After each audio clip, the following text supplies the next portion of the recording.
Hello hi ನಮಸ್ಕಾರ. ನಾನು ಬಸವರಾಜ್ ಮಾತಾಡ್ತಾ ಇದ್ದೀನಿ, ಪತ್ರಕರ್ತರು. ವಿಶೇಷವಾಗಿ ಬೆಳಗಾವಿ ಎಂದಾಕ್ಷಣ ಒಂದ್ ರೀತಿ ಆರೋಗ್ಯ ಇಲಾಖೆಗೆ ಅತ್ಯಂತ ಹೆಸರುವಾಸಿಯಾಗಿರ್ತಕ್ಕಂಥದ್ದು ಇದೇ ಬೀಮ್ಸ್. ಕಳೆದ ಬಾರಿ ಒಂದ್ ರೀತಿ ಕರ್ನಾಟಕ ಸರ್ಕಾರ ಸೂಪರ್ ಸ್ಪೆಷಾಲಿಟಿ ಆಸ್ಪತ್ರೆನೂ ಸಹ ಉದ್ಘಾಟನೆ ಆಗಿತ್ತು. ಹೊಸ ಕಟ್ಟಡ ನಿರ್ಮಾಣ ಬೇರೆ ಆಗಿತ್ತು. ಅದನ್ನ ಮುಖ್ಯಮಂತ್ರಿಗಳು ಆಗಿರ್ತಕ್ಕಂಥ ಆರೋಗ್ಯ ಸಚಿವರು ಉದ್ಘಾಟನೆ ಮಾಡಿದ್ರು. ಆದ್ರೆ ಬಹುಶಃ ಮತ್ತೆ ಭಾಗಶಃ ಎಲ್ಲೋ ಒಂದ್ ಕಡೆ ಆ ಸೂಪರ್ ಸ್ಪೆಷಾಲಿಟಿ ಕಟ್ಟಡ ಸ್ವಲ್ಪ ಎಲ್ಲೋ ಒಂದ್ ಕಡೆ ಒಂದ್ ರೀತಿ ಸ್ವಲ್ಪ ಕಳಪೆ ಆಯ್ತೇನೋ, ಅಥವಾ ಸರಿಯಾಗಿ ಅವ್ಯವಸ್ಥಿತವಾಗಿ ನಿರ್ಮಾಣ ಮಾಡಿದ್ರೆ ಅನಿಸ್ತಾ ಇದೆ.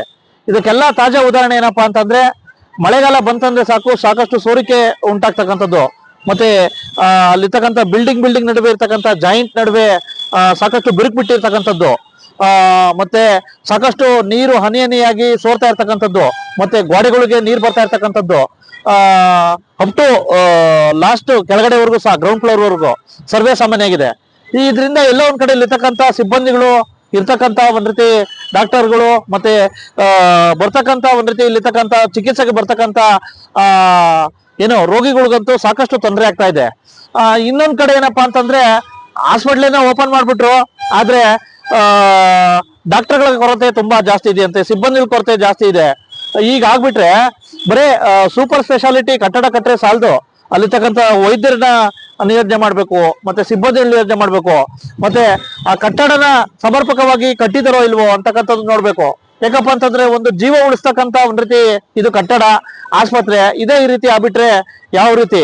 ಹಾಗಾಗಿ ಎಲ್ಲ ಒಂದ್ ಕಡೆ ಬೆಳಗಾವಿಯ ಸೂಪರ್ ಸ್ಪೆಷಾಲಿಟಿ ಆಸ್ಪತ್ರೆ ಸಮಸ್ಯೆಗಳ ಸಂಕೋಲೆ ಆಗಿದೆ ಅಂತಕ್ಕಂಥಷ್ಟು. ಹೌದು, ಕಳೆದ ವರ್ಷವಷ್ಟೇ ಬೆಳಗಾವಿಯ ಜಿಲ್ಲಾ ಸರ್ಕಾರಿ ಆಸ್ಪತ್ರೆಯ ಆವರಣದಲ್ಲಿ 190 ಕೋಟಿ ವೆಚ್ಚದಲ್ಲಿ ನಿರ್ಮಾಣ ಮಾಡಲಾದ ಹೊಸ ಭೀಮ್ಸ್ ಸೂಪರ್ ಸ್ಪೆಷಾಲಿಟಿ ಆಸ್ಪತ್ರೆಯ ಕಟ್ಟಡ ಹಾಗೂ ಆಸ್ಪತ್ರೆಯಲ್ಲಿ ಸಮಸ್ಯೆಗಳ ಸಂಕೋಲೆಯಾಗಿ ಮಾರ್ಪಟ್ಟು ಇದರ ಪರಿಣಾಮ ದಿನನಿತ್ಯ ಕೆಲಸ ಮಾಡುವ ಸಿಬ್ಬಂದಿಗಳಿಂದ ಹಿಡಿದು ಇಲ್ಲಿಗೆ ಬರುವಂತಹ ರೋಗಿಗಳಿಗೂ ಇದರ ಬಿಸಿ ತಟ್ಟಿದೆ. ಕಳೆದ ವರ್ಷವಷ್ಟೇ ಈ ಆಸ್ಪತ್ರೆಯು ಉದ್ಘಾಟನೆಯಾದ್ರೂ ಕೂಡ ಮಳೆ ಬಂತಂದ್ರೆ ಸಾಕು, ಈ ಕಟ್ಟಡದ ಮೇಲ್ಛಾವಣಿಯಲ್ಲಿ ಮಳೆ ನೀರು ಸುರುವುದು ಕಾಮನ್ ಆಗಿದೆ. ಮತ್ತೊಂದು ಕಡೆ ಕಟ್ಟಡದ ಮೇಲ್ಛಾವಣಿಯಲ್ಲಿ ಜಾಯಿಂಟ್ ಬಿರುಕು ಬಿಟ್ಟಿದೆ. ನೀರು ಸಮರ್ಪಕವಾಗಿ ಹರಿದು ಹೋಗದೆ ಅಲ್ಲೇ ನೀರು ನಿಂತು ಕಟ್ಟಡದ ಗೋಡೆಗಳಲ್ಲಿ ನೀರು ಬಸಿಯುತ್ತಿದೆ. ಇಷ್ಟು ಕಟ್ಟಡದ ಸಮಸ್ಯೆ ಆದ್ರೆ ಮತ್ತೊಂದು ಕಡೆ ಇಲ್ಲಿಗೆ ಬರುವ ರೋಗಿಗಳಿಗೆ ಚಿಕಿತ್ಸೆ ಕೊಡಲು ವೈದ್ಯರ ಕೊರತೆ ಇರೋದ್ರಿಂದಾಗಿ ಏನಾದ್ರೂ ತುರ್ತು ಚಿಕಿತ್ಸೆ ಬಂದ್ರೆ ಸಾಕು, ಕೆಎಲ್ಇ ಆಸ್ಪತ್ರೆಗೆ ಹೋಗಿ ಎಂದು ಇಲ್ಲಿನ ಸಿಬ್ಬಂದಿಗಳೇ ಹೇಳ್ತಾರಂತೆ. ಇಷ್ಟೆಲ್ಲ ಸಮಸ್ಯೆ ಇದ್ರೂ ಕೂಡ ಹೊಸ ಆರೋಗ್ಯ ಸಚಿವರು ಮಾತ್ರ ಈ ಕಡೆ ತಿರುಗಿಯೂ ಕೂಡ ನೋಡದೆ ಇರುವುದು ತುಂಬಾ ದುರ್ದೈವದ ಸಂಗತಿಯಾಗಿದೆ. ಇನ್ನು ಈ ಬಗ್ಗೆ ಸಮಸ್ಯೆ ಹೇಳಿದ್ರೆ ಆರೋಗ್ಯ ಇಲಾಖೆ ಎಂಜಿನಿಯರಿಂಗ್ ವಿಭಾಗದ ವರು ಆಡಳಿತ ಮಂಡಳಿ ಹಾಗೂ ಈ ಹಿಂದೆ ನಿರ್ವಹಣೆ ಮಾಡಿದ ಎಂಜಿನಿಯರ್ಸ್ಗಳ ಮೇಲೆ ಸಬೂಬು ಹೇಳಿ ಕೈ ತೊಳೆದುಕೊಳ್ತಿದ್ದಾರಂತೆ. ಆದ್ದರಿಂದ ನಮ್ಮ ನ್ಯೂಸ್ ಸಮೂಹದ ರಾಜ್ಯ ಉಪಸಂಪಾದಕ ಬಸವರಾಜ್ ಈ ಸ್ಥಳಕ್ಕೆ ಭೇಟಿ ಕೊಟ್ಟು ಸಮಗ್ರವಾಗಿ ವರದಿ ತಯಾರಿಸಿ ಸ್ಥಳೀಯ ರೈತ ಮುಖಂಡರು, ಬೀಮ್ಸ್ ನಿರ್ದೇಶಕ ಡಾಕ್ಟರ್ ಅಶೋಕ್ ಶೆಟ್ಟಿ ಅವರ ಅಭಿಪ್ರಾಯ ಸಂಗ್ರಹ ಮಾಡಿ ಆರೋಗ್ಯ ಸಚಿವ ಯುಟಿ ಖಾದರ್ ಅವರ ಟ್ವಿಟರ್ಗೆ ಟ್ವೀಟ್ ಮಾಡಿ ಬೆಳಕು ಚೆಲ್ಲುವ ಕೆಲಸ ಮಾಡಿದ್ದಾರೆ. ಮುಖಂಡರಾಗಿರ್ತಕ್ಕಂಥ ಶ್ರೀ ರವಿ ಪಾಟೀಲ್ ಅವರು ಏನ್ ಹೇಳ್ತಾರೆ ಸರ್? ನಮಸ್ತೆ, ಹೇಳಿ. ಬೆಳಗಾವಿಲಿ ಕಳೆದ ವರ್ಷ ತಾನೇ ಉದ್ಘಾಟನೆ ಆಗಿತ್ತು, ಆದ್ರೆ ಸಮಸ್ಯೆಗಳ ಸಂಕೋಲೆ ಆಗಿದೆ. ಸಾವಿರಾರು ಕೋಟಿ ಗಂಟ್ಲೆ ನಮ್ಮ ಸರ್ವಾಂಗೀಣ ಜನರ ತೆರಿಗೆ ಹಣದ ದುಡ್ಡನ್ನ ಇಲ್ಲಿ ಸರ್ವಾಂಗೀಣ ಜನರ ಜಿಲ್ಲೆ ಒಳಗ ಸ್ವಲ್ಪ ಅನಾರೋಗ್ಯದಿಂದ ಬಳಗೋ ಸಂಬಂಧ ಒಂದು ದೊಡ್ಡ ಹಾಸ್ಪಿಟಲ್ ಕಟ್ಟಾಕಿ ಸರ್ಕಾರಗಳು ಕೈಗೊಂಡು ಇದು super speciality hospital Belagavi beans. ಇದು ಹೋದ ವರ್ಷನ ಉದ್ಘಾಟನೆ ಮಾಡಿದಾರು. ಆಗಿನ ಸಚಿವರು ದಿನೇಶ್ ಗುಂಡೂರಾವ್ ಅವರು ಇದ್ರು, ಈಗ ವಿ.ಟಿ. ಖಾದರ್ ಅವ್ರು ಅದಾರು. ನಾಚಿಗೆ ಬರ್ಬೇಕು ಅವ್ರಿಗೆ. ಏನ್ ಇವ್ರು ಮನಿಗಳಿಂತ ರೊಕ್ಕ ಕೊಟ್ಟಿಲ್ಲ, ಹತ್ರ ಎಷ್ಟು ಇವ್ರು ಕಮಿಷನ್ ಹೊಡೆದಾರ. ಆದ್ರ ಅದನ್ನ ಏನ್ರ ಮಾಡುವಾರ, ಯಾಕ ಸರ್ವಾಂಗೀಣ ಜನರ ತೆರಿಗೆ ಹಣದ ದುಡ್ಡು ಐತದ ಸರಿಯಾಗಿರೇ ಕಟ್ಬೇಕು ಇಲ್ಲ, ಸಿಕ್ಕಾಪಟ್ಟಿ ಸೋರಾಕತ್ತದ. ಹೋಗ್ಲಿ ಒಂದ್ 10 ವರ್ಷ ಆಗೈತಿ ಆ ಕಟ್ಟೆ. ಒಂದ್ ವರ್ಷಕ್ಕನೇ ಇದು ಸೋರಿಕೆ ಹಾಳು ಏನಾಗತ್ತಂದ್ರ, ಮತ್ತಿದು ಬೆಳಗಾವಿ ಜಿಲ್ಲೆ ಇಡೀ ರಾಜ್ಯದಾಗನ ದೊಡ್ಡ ಜಿಲ್ಲೆ, 2ನೇ ರಾಜಧಾನಿ ಅನ್ನುವಂತ ಒಂದು ಹೆಸರು ಬರ್ತೈತಿ.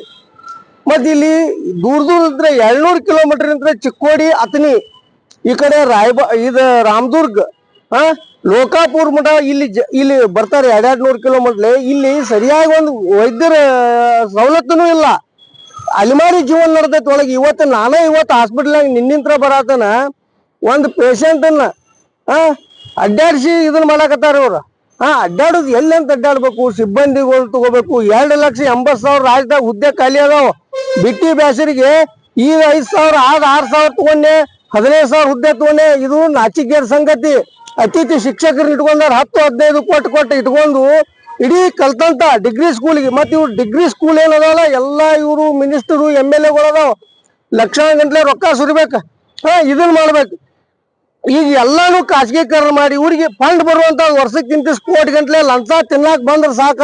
ಈ ಸರ್ವಾಂಗೀಣ ಜನ ಓಟ್ ಹಾಕಿ ಇವ್ರು ಸಾಯವಾರ ಹಾಕಿ ಇವ್ರ ಇಂತ ಒಂದು ನಿರ್ಣಯ ತಗೋತಾರ ಇವ್ರು ಸರ್ಕಾರ. ಕಳಪೆ ಆಗಿದೆ ಅಂತಾನೆ ಇದು ಕಳಪೆ ಕಾಮಗಾರಿ ಕಂಡು ಬರ್ತದಲ್ಲ ಸರ್. ಮತ್ತೀಗ ಒಂದೇ ವರ್ಷಕ್ಕೆ ಸೋರಾಕತ್ತಂದ್ರ ಅವ ಕಟ್ಟುವಂತ ಇದನ್ನ ಹಿಡ್ದಂತ ಇಂಜಿನಿಯರ್ ಎಟ್ಟು ಲೂಟಿ ಮಾಡಿ ಅನ್ನತ್ರಾಗ ನಮ್ಮ ಸರ್ಕಾರ ಸರ್ವಾಂಗೀಣ ಜನರ ತೆರಿಗೆ ಹಣದ ದುಡ್ಡ ಮತ್ ಇದ್ರಾಗ ಯಾರ್ಯಾರಿಗೆ ಏನೇನ್ ಕಮಿಷನ್ ತಿಂದಾರ ಮತ್ತೆ ಕಂಡ ಬರ್ತೈತಿ. ಈಗ ಎಲ್ಲರಿಗೂ ರೀ ಇದ್ದೇನೇನ ಏನಪ್ಪಾ ನಾವೇನ್ ಹುಚ್ಚರು ಇಲ್ಲ. ನೀವು ನೋಡಿದಿರಿ, ನ್ಯೂಸ್ ವಿಡಿಯೋ ಮಾಡಿದಿರಿ, ನಾವು ನೋಡಿದೇವ.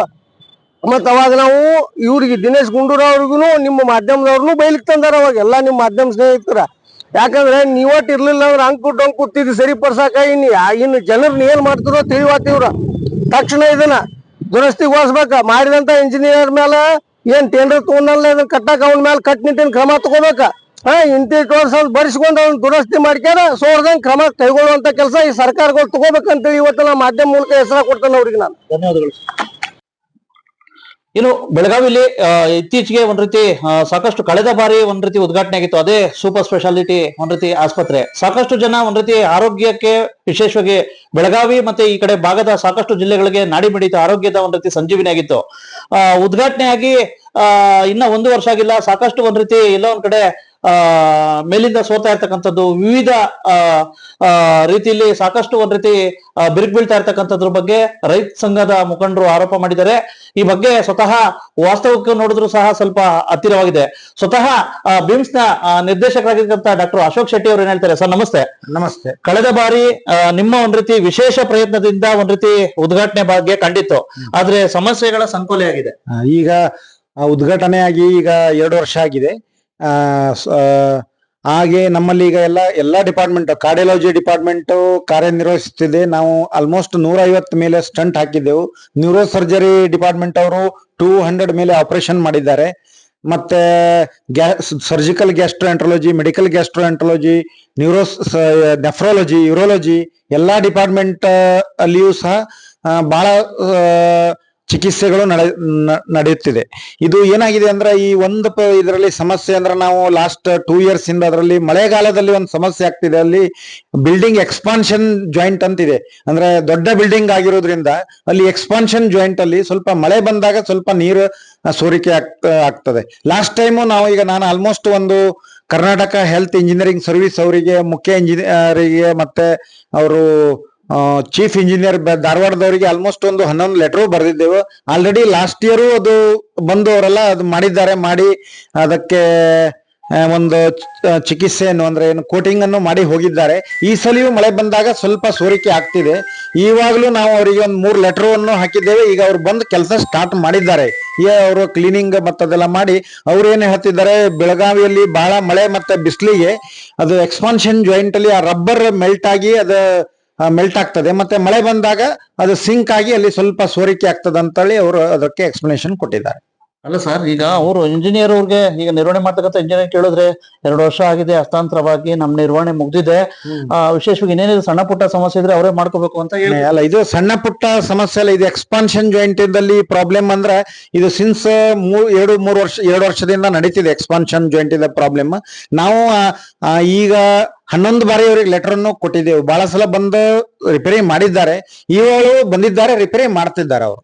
ಅಲ್ಲ, ಈ ರೀತಿ ಮತ್ತೆ ತೊಂದರೆ ಆಗ್ತಾ ಇದೆ, ಏನೋ ಶಾಶ್ವತ ಪರಿಹಾರ ಯಾವಾಗ ಅವರಿಗೆ ಅದು ಅವ್ರೇನೇನ್ ಹೇಳ್ತಿದ್ದಾರೆ, ಎಕ್ಸ್ಪಾನ್ಷನ್ ಜಾಯಿಂಟ್ ಇರೋದ್ರಿಂದ ಅಲ್ಲಿ ಅದರಲ್ಲಿ ರಬ್ಬರ್ ಕೋಟಿಂಗ್ ಹಾಕಿರೋದ್ರಿಂದ ಅವು ರಿಪೀಟೆಡ್ಲಿ ಅದನ್ನೇ ತೆಗೆದು ಹಾಕ್ಬೇಕಾಗ್ತದ ಅಂತಲೇ ಹೇಳ್ತಿದ್ದಾರೆ. ದೊಡ್ಡ ಬಿಲ್ಡಿಂಗ್ ಇರೋದ್ರಿಂದ ಈ ತರ ಸಮಸ್ಯೆ ಅಂತ ಅವ್ರು ಹೇಳ್ತಿದ್ದಾರೆ. ಅಲ್ಲ, ಓಕೆ ಸರ್. ಟೆಕ್ನಿಕಲಿ ನಾನು ಇದರಲ್ಲಿ ಅಷ್ಟು ಕಾಂಪಿಟೆಂಟ್ ಇಲ್ಲ. ನಾನು ಏನ್ ಮಾಡ್ತೇನೆ, ಇವಾಗ ಬೇಕಾದ್ರೆ ಅವರು ಈಗ ಇಲ್ಲಿ ಅಸಿಸ್ಟೆಂಟ್ ಎಕ್ಸಿಕ್ಯೂಟಿವ್ ಇಂಜಿನಿಯರ್ ಇದ್ದಾರೆ, ಅವರನ್ನು ಕರೆಸಿ ನಾ ಅವರಿಗೆ ಅವ್ರೇನು ಹೇಳಿದ್ದಾರೆ ಅದ್ರ ಬಗ್ಗೆ ನಾ ಈಗ ಮಾತಾಡುತ್ತಿದ್ದೇನೆ. ಏನಾದ್ರು ವರದಿ ಬಂದಿದ ತಕ್ಷಣ ತುರ್ತು ಸಭೆ ಏನಾದ್ರು ಮೀಟಿಂಗ್ ನಾನು ಈಗ ಮಂಡೇ ಅವರೇ ಕರೆದಿದ್ದೇನೆ, ಅಸಿಸ್ಟೆಂಟ್ ಎಕ್ಸಿಕ್ಯೂಟಿವ್ ಇಂಜಿನಿಯರ್ ಅನ್ನು ಕರೆದಿದ್ದೇನೆ. ಕರೆದಿದ್ದಕ್ಕೆ ಯಾಕೆ ಹಿಂಗಾಗ್ತಿದೆ ಅಂತೇಳಿ ಅವರಿಗೆ ಎಕ್ಸ್ಪ್ಲನೇಷನ್ ತಗೊಳ್ತಿದ್ದೇನೆ. ಮತ್ತೆ ವೈದ್ಯರುಗಳದ್ದು ಕೊರತೆ ಇದೆ ಅಂತ ಯಾವ ರೀತಿ ನಿಭಾಯಿಸ್ತಾರೆ? ವೈದ್ಯರಿದ ಕೊರತೆ ಇದೆ, ಬಟ್ ನಮ್ಮಲ್ಲಿ ಈಗ ಏನಾಗಿದೆ, ಸೂಪರ್ ಸ್ಪೆಷಾಲಿಟಿಯಲ್ಲಿ ನಾವು ಆಲ್ರೆಡಿ ಈಗ ಪರ್ಮನೆಂಟ್ ಅಪಾಯಿಂಟ್ಮೆಂಟ್ಗೋಸ್ಕರ ಈಗ ನಾವು ಪೇಪರ್ ನೋಟಿಫಿಕೇಶನ್ ಕೊಟ್ಟಿದ್ದೆವು. ಮತ್ತೆ ಬ್ರಾಡ್ ಸ್ಪೆಷಾಲಿಟಿಯಲ್ಲಿಯೂ ಸಹ ವೈದ್ಯರನ್ನ ಅಪಾಯಿಂಟ್ಮೆಂಟ್ ಮಾಡ್ಲಿಕ್ಕೆ ಈಗ ಎಲ್ಲ ನೋಟಿಫಿಕೇಶನ್ಗೆ ರೆಡಿ ಮಾಡ್ಕೊಳ್ತಿದ್ದೆವು.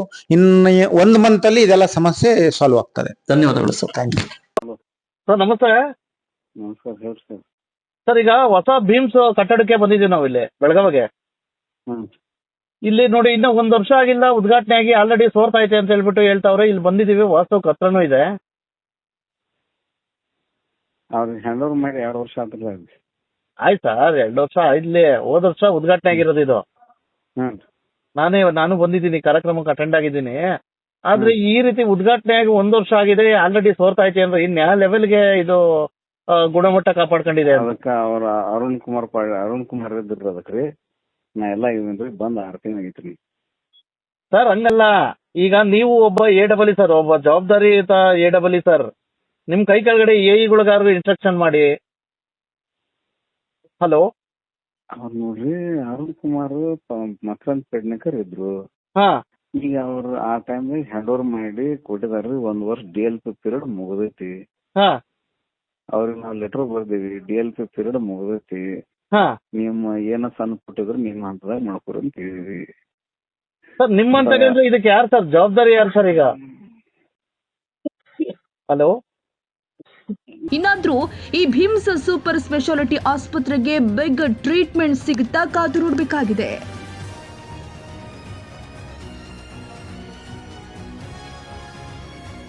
ಕನ್ನಡಿಗರ ಮೆಚ್ಚಿನ ನಿಮ್ಮ AJ 24/7 ನ್ಯೂಸ್ ಕನ್ನಡ ವಾಹಿನಿ ಇದೀಗ ಟಿವಿಯಲ್ಲಿ ಲಭ್ಯ. ವೇಳೆ ನೋಟಿಸ್ ಕೊಟ್ಟಿದ್ರೆ ವಾಪಸ್ ತಗೋತೀವಿ. ಇವತ್ತು ವಕ್ಫ್ ಪ್ರಾಪರ್ಟಿ ಅಂತೇಳಿ ಬರ್ತದೆ ಅಂತ ಹೇಳಿದ್ರೆ ರೈತರು ಬೀದಿಗೆ ಬಂದ್ರೆ ಏನ್ ಮಾಡ್ಬೇಕಾಗತ್ತೆ? ಯಾರು ವೋಟ್ ಹಾಕಿಲ್ಲ ಅಂದ್ರೆ ಗ್ಯಾರಂಟಿನೆಲ್ಲ ಸ್ಟಾಪ್ ಮಾಡ್ಬಿಡ್ತೀವಿ.